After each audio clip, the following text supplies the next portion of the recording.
Alex is coming up now.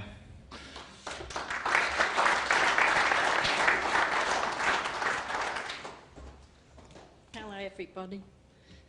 I'll try and be quick, seeing as you run over time. I feel like I'm filling big shoes up here because the speakers have all been so amazing, and I could probably elaborate on everything that's been talked about, but I haven't got time. So I represent, or I'm in a lot of organisations, and I have been for decades now, to do with a whole host of issues like animal welfare, population issues, civil liberties, the environment, GM food, and the undermining of our communities that are being decimated by coal and gas companies and wind power companies. I throw them in too because I know a lot of people are upset about that.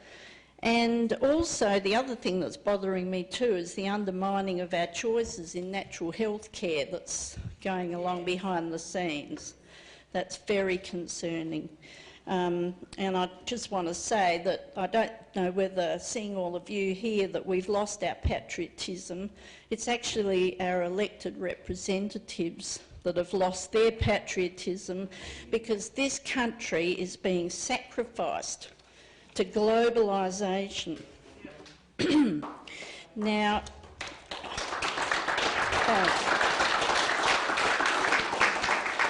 I just want to tell you a little story I heard on the ABC the other morning. I don't know whether you listened to 891. This is very interesting.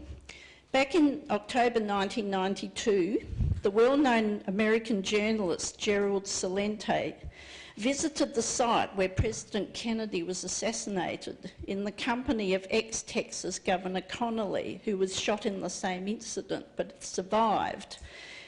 Back in 1992, Mr Connolly was terminally ill at the time and obviously wanting to unburden himself a bit. And he suddenly said to Mr Celente, if the people of this country knew what was really going on behind the scenes in government, there would be a revolution. When Mr Celente asked him what he meant, he said the powerful banking and military-industrial complex are going to take over this country, excluding the people from government. I believe that this agenda has not only been going on in the United States, it's pretty obvious, has also been at work here in Australia for some years, as successive governments have signed trade and other deals with overseas countries which are clearly not in our national sovereign interest. Our country is being plundered. Is that me doing that? Oh.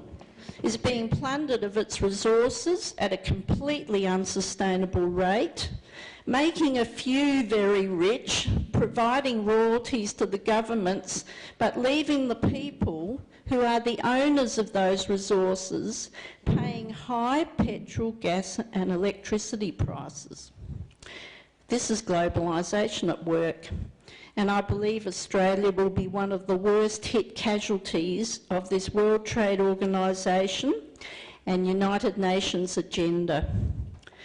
There has already been a growing gap between the wealthy and the rest of us.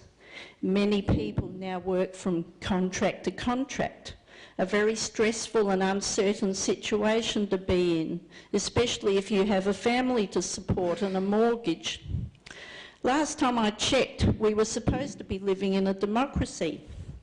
That is, government of the people, for the people, by the people.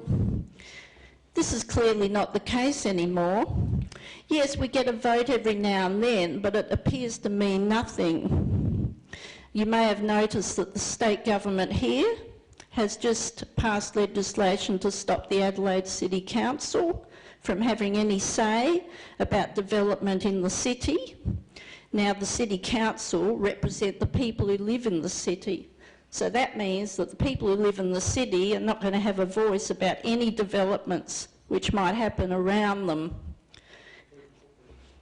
Public consultations, if there are any on issues which have the potential to severely impact our lives, are a farce in my opinion, and that was represented well up at Mount Barker with the debacle up there. The modus operandi is announce and defend when it should be consult, debate and decide. Even worse, deals have already been done with developers or energy companies before any public consultations are held. The people are kept well and truly distracted nowadays with entertainment, sport, and trying to keep the roof over their head. And that's the way the government likes it. Has anyone else heard about the agenda to destroy the middle classes because they are the ones who protest the most? Like many other people, I'm as angry as hell to watch our country being sold off to foreign interests, especially our agricultural land and our housing stocks.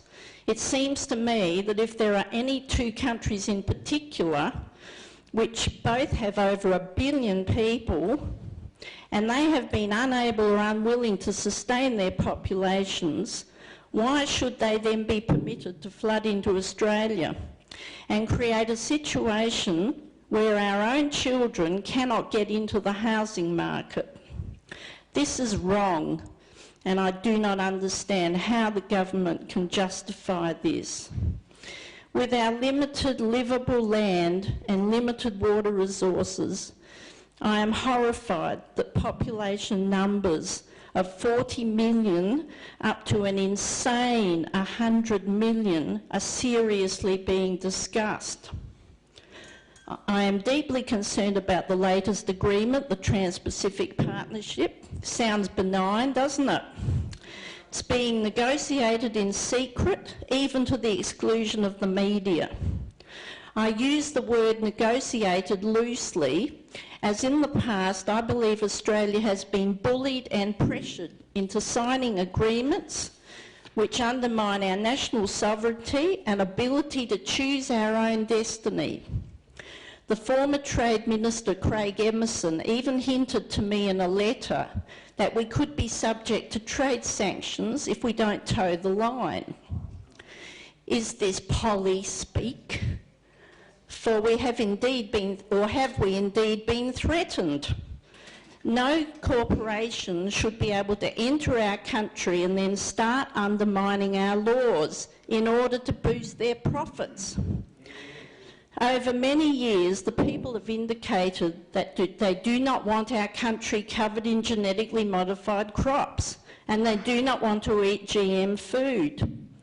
Monocultures like this threaten natural biodiversity as well as clean, green, organic crops because of cross-contamination. This has occurred all over the world. Farmers have been misled into thinking that their yields will be higher, but in fact their costs have also skyrocketed, mainly due to having to buy the expensive patented seed. The Abbott government is GM friendly and exerting huge pressure onto this state to lift our GM moratorium. I am deeply concerned that the Trans-Pacific Partnership could see our iconic institutions like the PBS scheme, Medicare, Australia Post and the ABC dismantled or sold off. Imagine how that would negatively impact the people of this country. We need politicians who will stand up for the people whom they are supposed to represent, not a certain party agenda. Whether Australia is going to be part of Asia should be put to the people in a referendum. Isn't Australia supposed to be an independent sovereign nation and continent? Is China now seeing itself as part of Australia? They're loosening their one-child policy. I hope that this Australian alliance will be supported in this urgent fight to save our so-called lucky country.